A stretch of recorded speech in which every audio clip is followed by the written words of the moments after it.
जय माता दी दोस्तों, हर हर महादेव। स्वागत है आपका हमारे YouTube चैनल अभव्या वर्ल्ड में। दोस्तों, आज की इस वीडियो में हम आपके लिए सोमवार की व्रत कथा लेकर आए हैं। एक समय की बात है, किसी नगर में एक साहूकार रहता था। उसके घर में धन की कोई कमी नहीं थी, लेकिन उसकी कोई संतान नहीं थी। इस कारण वह बहुत दुखी था। पुत्र प्राप्ति के लिए वह प्रत्येक सोमवार को व्रत रखता था और पूरी श्रद्धा के साथ शिव मंदिर जाकर भगवान शिव और माता पार्वती की पूजा करता था। उसकी भक्ति देखकर एक दिन माँ पार्वती प्रसन्न हो गईं और भगवान शिव से उस साहूकार की मनोकामना पूर्ण करने का आग्रह किया।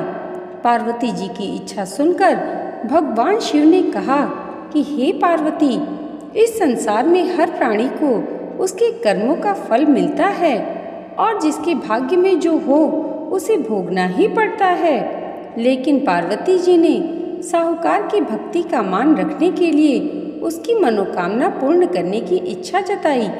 माता पार्वती के आग्रह पर शिव जी ने साहूकार को पुत्र प्राप्ति का वरदान तो दिया, लेकिन साथ ही यह भी कहा कि उसके बालक की आयु केवल 12 वर्षों तक रहेगी। माता पार्वती और भगवान शिव की बातचीत को साहूकार सुन रहा था। उसे ना तो इस बात की खुशी थी और ना ही दुख। वह पहले की भांति शिव जी की पूजा करता रहा। कुछ समय बाद साहूकार के घर में एक पुत्र का जन्म हुआ। जब वह बालक 11 वर्ष का हुआ तो उसे पढ़ने के लिए काशी भेज दिया गया। साहूकार ने पुत्र के मामा को बुलाकर उसे बहुत सारा धन दिया और कहा कि तुम इस बालक को काशी विद्या प्राप्ति के लिए ले जाओ और मार्ग में यज्ञ कराना।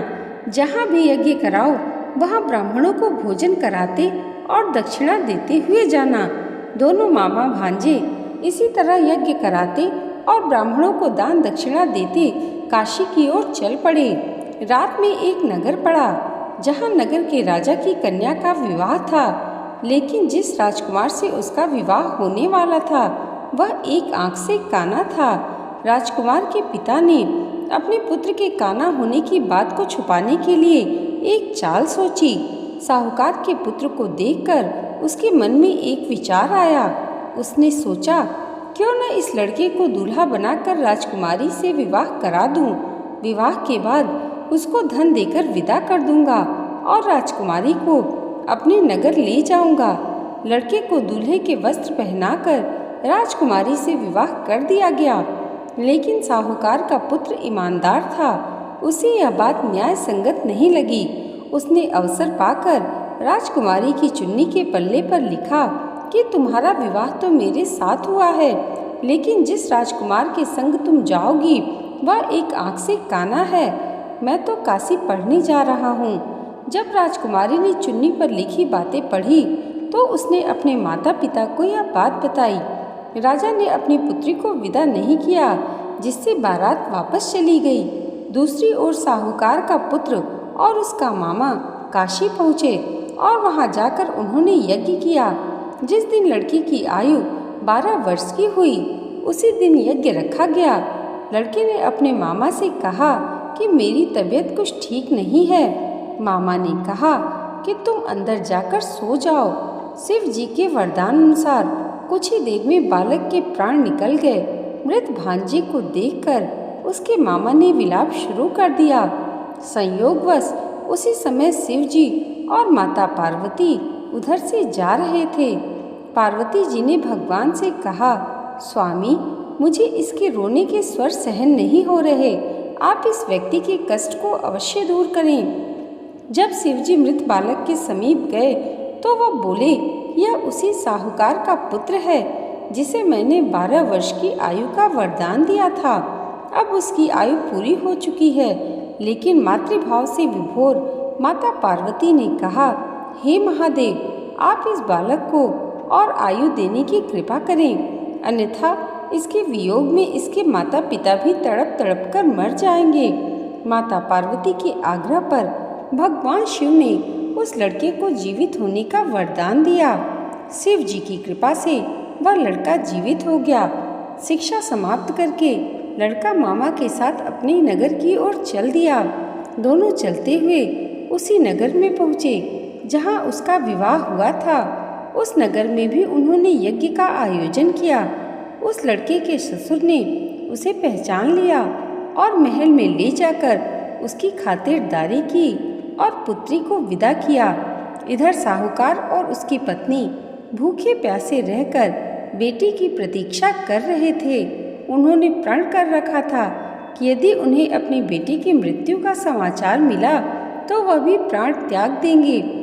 परंतु अपने बेटे के जीवित होने का समाचार पाकर वह बेहद प्रसन्न हुए। उसी रात भगवान शिव ने व्यापारी के स्वप्न में आकर कहा, हे श्रेष्ठी, मैंने तेरे सोमवार के व्रत करने और व्रत कथा सुनने से प्रसन्न होकर तेरे पुत्र को लंबी आयु का वरदान दिया है। इस प्रकार जो कोई सोमवार का व्रत करता है या कथा सुनता और पढ़ता है उसके सभी दुख दूर होते हैं और समस्त मनोकामनाएं पूर्ण होती हैं। दोस्तों, देवों के देव महादेव बहुत ही भोले माने जाते हैं, इसलिए उनका एक नाम भोलेनाथ भी है। पौराणिक मान्यता के अनुसार भगवान शंकर को प्रसन्न करने के लिए किसी भी तरह के खास विशेष पूजन की आवश्यकता नहीं होती, क्योंकि कहा जाता है कि वह तो भोले हैं और भक्त के मन से की गई क्षणिक मात्र की भक्ति से ही प्रसन्न हो जाते हैं। अगर आप भी शिव जी की भक्ति और कृपा पाने के लिए सोमवार का व्रत करते हैं तो इस कथा से भोलेनाथ को प्रसन्न कर सकते हैं। तो दोस्तों, आज की ये वीडियो अगर आपको अच्छी लगी हो तो कमेंट बॉक्स में हर हर महादेव और जय माता पार्वती ज़रूर लिखिएगा और इसे लाइक और हमारे चैनल पर पहली बार आए हैं तो सब्सक्राइब करना मत भूलिएगा।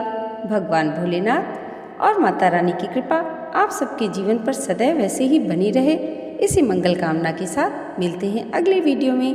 तब तक के लिए जय माता दी, हर हर महादेव।